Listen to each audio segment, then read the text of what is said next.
这个季节必吃的韭菜苔。韭菜苔炒肉丝这么做，脆爽清甜，肉丝滑嫩，吃着非常的下饭。喜欢的朋友可以试着做一下。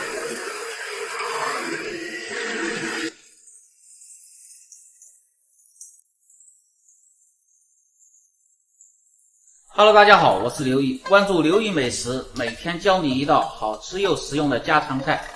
今天分享的是韭菜苔炒肉丝，这是我们自己菜园里的韭菜苔。把韭菜苔清洗干净，控干水分，再过几天这个就是韭菜花了，花开出来就做韭菜花酱，切成段儿，稍微长点。这个花也别扔了，吃着特别的不错。切好放入盆中，再准备点小料，姜葱和小米辣，把姜切成姜末，放入碗中，葱切成葱花，把小米辣切成圈就行，放入碗中。再少准备点猪瘦肉，把瘦肉放在冰柜里稍微冻一下，更好切一点。先切成片儿，切成丝儿。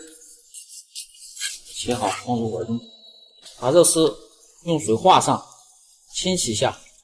今天用最家常的方法来炒这个韭苔炒肉丝。一锅陈菜，肉丝控干水分，先来腌制一下，放入少许的盐啊，料酒，少许的酱油上个颜色，胡椒粉少许，放入玉米淀粉，手洗干净，抓拌均匀即可。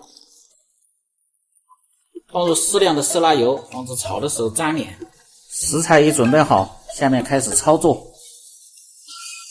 先把锅烧干，放入油，把锅注一下，做好爆出。另起锅放入葱油，油热下入肉丝儿，保持小火，慢慢的滑散，把肉丝炒出定型，表面稍微的发白，下入姜葱末，炒香。放入少许的干辣椒和花椒呛香，加入小米辣，不喜欢吃太辣的就不要放，继续煸炒出香味辣味。下入切好的韭菜苔，火稍微开大一点，炒这个菜一定要大火快炒，韭菜苔不能炒得太久。